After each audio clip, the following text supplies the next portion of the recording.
السلام علیکم ورحمۃ اللہ وبرکاتہ۔ عزیز طلبہ،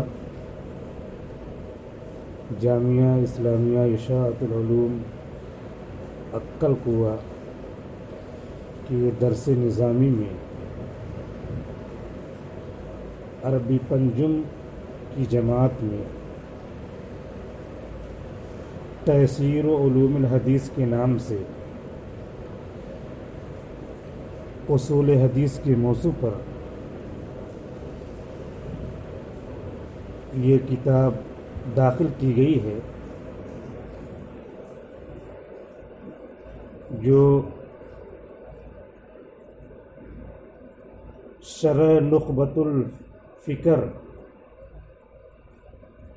کی جگہ پر جامعہ اشاعۃ العلوم عقل قوہ میں پڑھائی جاتی ہے۔ یہ کتاب بہت عمدہ سلیس عبارت پر مشتمل اصول حدیث کو واضح انداز میں سمجھا دینے والی کتاب ہے۔ اس کتاب کو محترم سماحت الشیخ عمرو عبد المنعم سلیم مدظلہ نے ترتیب دیا ہے۔ آپ کی جائے پیدائش مصر ہے۔ 1967 میں آپ پیدا ہوئے، پھر کویت چلے آئے اور وہیں رہائش اختیار کر لی۔ یہ کتاب آپ نے طلباء کے لیے لکھ کر بہت بڑا احسان طلباء پر بالخصوص اور اس فن سے شغف رکھنے والوں پر بالعموم بہت بڑا احسان فرمایا ہے۔ یہ کتاب اصول حدیث کے موضوع پر ہے۔ اللہ کے رسول صلی اللہ علیہ وسلم کی زبان مبارک سے جو باتیں نکلیں، آپ نے صحابہ کے سامنے جو عمل کیا، جو سنتیں پیش کی، آپ بیٹھے رہے، صحابہ جو عمل کرتے رہے، آپ نے نہیں روکا، کرنے دیا۔ ان سب چیزوں کو حدیث کہتے ہیں۔ اللہ کے رسول صلی اللہ علیہ وسلم کی فرمائی ہوئی ایک ایک بات سینے سے لگانے، ہزار بار چومنے اور سیرت و کردار کو سجانے کے لیے، مزین کرنے کے لیے ہے۔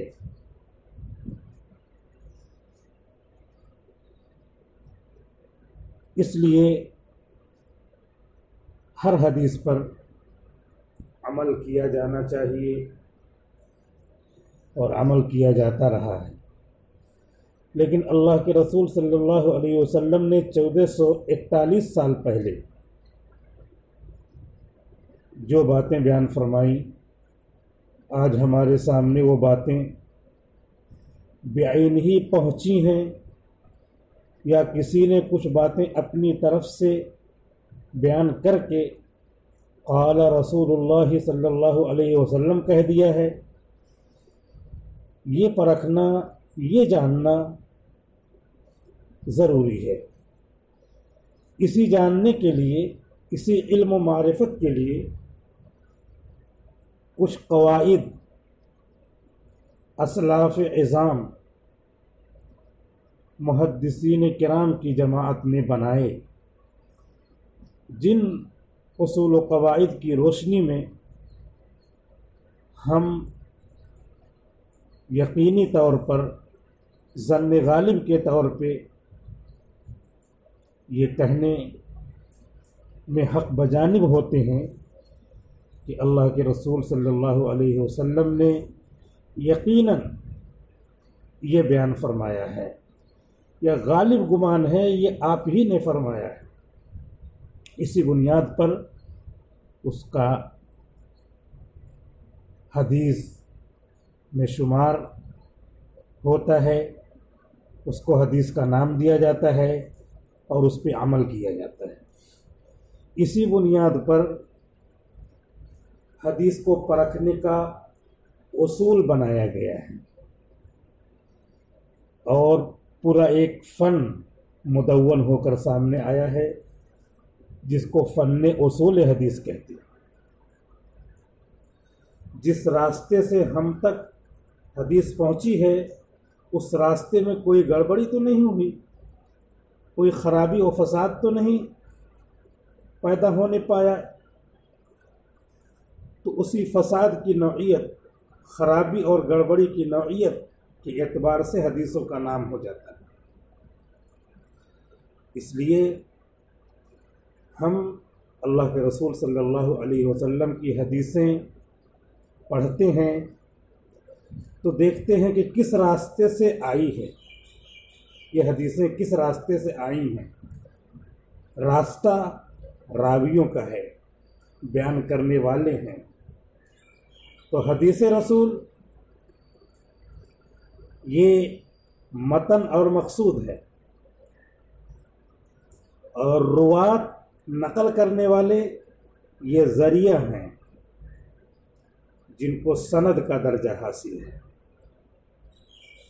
جب ہم اللہ کے رسول صلی اللہ علیہ وسلم سے لے کر کے اپنے زمانے تک حدیثیں بیان کرنے والے کے راستے کو دیکھ لیتے ہیں کہ مکمل جڑا ہوا راستہ ہے، تو پھر اس حدیث کو ہم حدیث رسول اور یقینی درجہ دے کر، ظن غالب کا درجہ دے کر اس پر عمل کرتے ہیں۔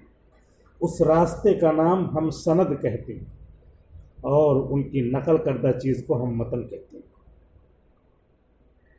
تو اسی سند اور متن پر بحث کیے جانے والے علم کا نام فن اصول حدیث ہے۔ فن اصول حدیث ایسے فن کا نام ہے جس میں ایسے اصول و قواعد سے گفتگو کی جائے جس کی مدد سے سند اور متن کی روشنی میں حدیث کے صحیح اور سقیم ہونے کا امتیاز کیا جا سکے۔ سند اور متن دونوں کی روشنی میں ہم نے اندازہ لگا لیا کہ یہ حدیث صحیح ہے، ہم نے اندازہ لگا لیا کہ یہ حدیث سقیم ہے، تو جس فن کی مدد سے ہم نے یہ کام کیا ہے اس فن کو فن اصول حدیث کہتے ہیں۔ یہ کتاب جسے عمرو عبد المنعم سلیم نے ترتیب دیا ہے، اس کتاب کا نام ہے تیسیر علوم الحدیث۔ فن اصول حدیث کو آسان بنانا مصنف رحمۃ اللہ علیہ کا کام ہوا کرتا ہے کہ وہ اپنے لیے ذخیرہ چھوڑ کر جاتے ہیں۔ اس کتاب کے مصنف نے اپنی آخرت بنانے کے لیے اتنا اہم کام انجام دے دیا ہے کہ اللہ کے رسول صلی اللہ علیہ وسلم کی سیرت، آپ کے زبان سے نکلے ہوئے الفاظ اور آپ کی تقریرات کو چھاننے اور پھٹکنے کے اصول کو امت کے سامنے، طلبہ کے سامنے رکھا ہے۔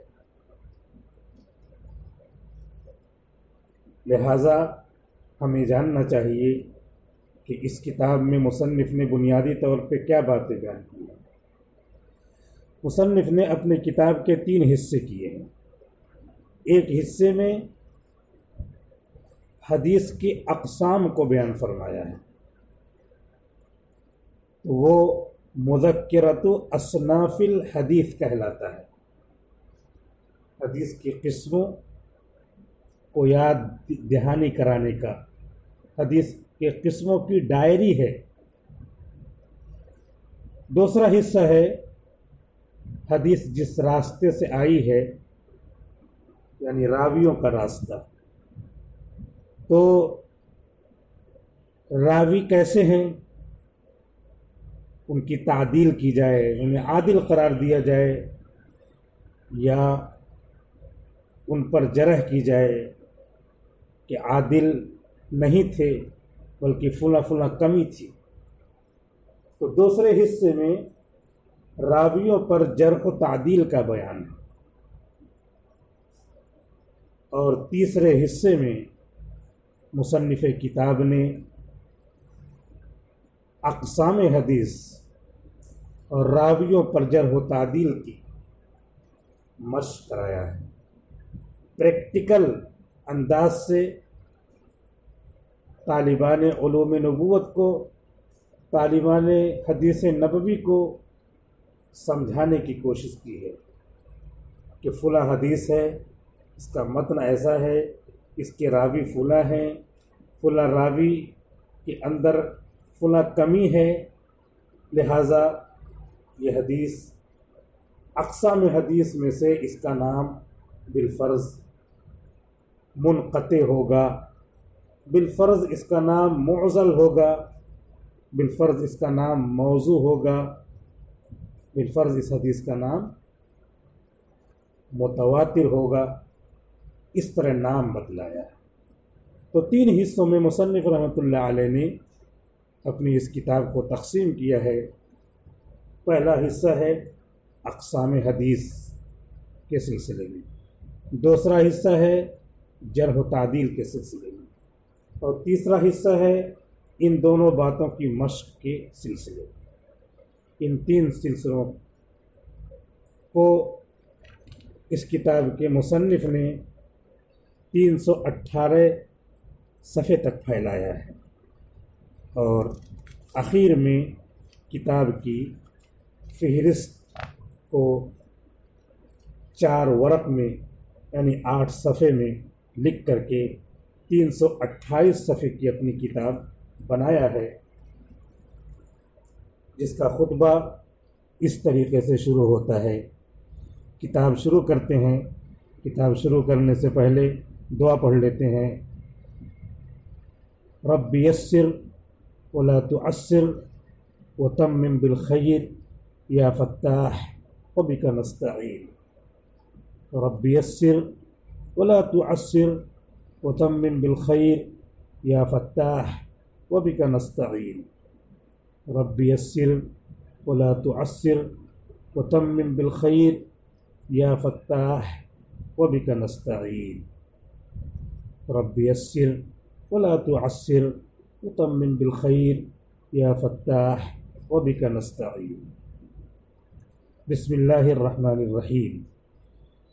کتاب کی عبارت اور کتاب کا خطبہ یہ شروع ہو رہا ہے۔ ان الحمد للہ نحمده ونستعینه ونستغفره ونعوذ باللہ من شرور انفسنا ومن سیئات اعمالنا، من يهده الله فلا مضل له ومن يضلله فلا هادي له، واشهد ان لا اله الا الله وحده لا شريك له، واشهد ان محمدا عبده ورسوله صلی اللہ علیہ وعلى آلہ وصحبہ وسلم۔ مصنف رحمۃ اللہ علیہ نے سب سے پہلے اللہ کی تعریف کیا ہے، مبتدا خبر کے جملے پر ان داخل کر کے تاکیدی جملے کے ساتھ حمد کا صیغہ، حمد کا لفظ استعمال کیا ہے، پھر نحمدہ کہہ کر دوبارہ جملہ فعلیہ کے ذریعے اللہ کی حمد بیان کی ہے۔ کسی ذات کے ذاتی اور اختیاری کمالات کو ذکر کیا جائے اور اس کی تعریف توصیف بیان کی جائے تو عربی میں اس کا نام ہے حمد۔ اور سبھی جانتے ہیں کہ اللہ تعالی ہی تمام ذات و صفات کا مرکز ہے، یعنی ہم لوگ جو ذات کی حیثیت رکھتے ہیں، ہماری ذات کا بھی مرکز اللہ ہی تعالیٰ ہے۔ اللہ ہی کی ذات سے، اس کے وجود سے، اس واجب الوجود سے سارے وجود جو پرتو کی شکل میں ہے، پرتو وجود سب کے سامنے آئے ہیں۔ اور ہماری جو صفات ہیں، بولنا، دیکھنا، سننا، چلنا، پھرنا، مدد کرنا، رحم کرنا، سخاوت کرنا، یہ ساری صفات اللہ تعالیٰ کی ذاتی صفات سے مستفاد ہیں، نکلی ہوئی ہیں۔ تو یہ ساری صفات جس کی تعریف کی جاتی ہے، تو اگر انسان کی تعریف کی جائے تو یہ سب انسان کی ذاتی صفتیں نہیں ہیں، یہ اللہ کے پاس سے نکل کر کے ہیں۔ سخاوت اللہ نے دیا ہے، آنکھ سے دیکھنا، بصیر اللہ نے بنایا ہے، کان سے سننا، سمع اللہ نے بنایا ہے، بولنا اللہ نے بولنے کی طاقت، بولنے کی صفت دی ہے، چلنا اللہ نے چلنے کی صفت دی ہے، پکڑنا اللہ نے اس کی صفت دی ہے، سونگھنا اللہ نے اس صفت اور اس کی طاقت دیا ہے۔ تو ہماری صفت پر اگر کوئی تعریف کرے، کیا شاندار بولتا ہے، تو عربی کا یہ لفظ جو حمد ہے وہ یہاں استعمال نہیں ہوگا، کیونکہ کسی کے ذاتی اور اختیاری کمال کے اوپر تعریف کی جائے تو اس تعریف کو حمد کہا جائے گا۔ اور پوری دنیا کی ہر چیز جو بھی دنیا میں آئی ہے، سب اللہ کی ذات سے اور اس کی صفات سے نکلی ہوئی ہے۔ اللہ تعالیٰ نے قرآن کریم میں فرمایا ہے وَإِن مِّن شَيْءٍ إِلَّا عِندَنَا خَزَائِنُهُ، جو بھی چیز ہے دنیا میں سب کے خزانے اللہ کے پاس ہیں۔ لہذا حمد کسی کے ذاتی اور اپنے اختیاری کمالات کی تعریف کی جائے تو وہ حمد کہلائے گی، وہ تعریف کہلائے گی۔ حمد کی شکل میں حمد کا لفظ اسی کے لیے استعمال ہوگا۔ مصنف رحمۃ اللہ علیہ نے، مصنف کتاب نے اس جگہ پہ ان الحمد کہہ کر کے یہی اشارہ کرنا چاہا ہے کہ اللہ تعالیٰ کی جو ذات ہے اور اللہ تعالیٰ کی جو صفات ہیں وہی حمد کے لائق ہیں۔ اور کسی کی ذاتی صفت نہیں ہے بلکہ عطائی ہے یا ذاتی ہے، دونوں پر کسی نے الفاظ سے تعریف کر دیا تو اس کو شکر کہا جاتا ہے۔ انسان نے کسی کی مدد کی، انسان نے کسی کے ساتھ سخاوت کی صفت کا اظہار کیا، دوسرے نے اس پر جملے کہہ دیے جزاک اللہ، تو یہ شکر کہا جائے گا، کیونکہ یہ جو صفت ہے قابل تعریف یہ اس کی ذاتی نہیں ہے، تو یہاں پر شکر کا لفظ استعمال ہوگا۔ دوسری چیز شکر اور حمد میں فرق کی یہ ہے کہ شکر کے لیے الفاظ کا ہونا ضروری نہیں ہے، آدمی اپنے بدن کے حصوں سے، اعضاء و جوارح سے بھی کسی کا شکر ادا کر سکتا ہے۔ کسی کی خدمت کر دی تو یہ بھی شکر ہے، اور منہ سے بول دیا، اس کی خدمت کے لیے جزاک اللہ کہہ دیا تو یہ بھی شکر ہے۔ لیکن حمد کے لیے زبان کا استعمال لازم ہے، تو زبان ہی صرف استعمال ہو، افعال کے لیے اعضاء وغیرہ استعمال نہ ہو، اس اعتبار سے حمد خاص ہے۔ اور شکر کے لیے زبان بھی استعمال کر سکتے ہیں، اعضاء و جوارح بھی استعمال کر سکتے ہیں، تو یہ کہہ سکتے ہیں کہ شکر عام ہے، حمد خاص ہے۔ شکر کا دائرہ جہاں سے شکر ادا ہوتا ہے یہ بڑھا ہوا ہے، ہاتھ سے، پیر سے، آنکھ سے، چل پھر کر افعال سے بھی شکر ادا کیا جاتا ہے اور زبان سے بھی شکر ادا کیا جاتا ہے۔ تو یہ عام ہو گیا، لیکن صرف زبان ہی سے تعریف کریں گے اور ذاتی کمال کی تعریف کریں گے تو اس کا نام حمد ہوگا۔ تو حمد خاص ہے اور شکر عام ہے۔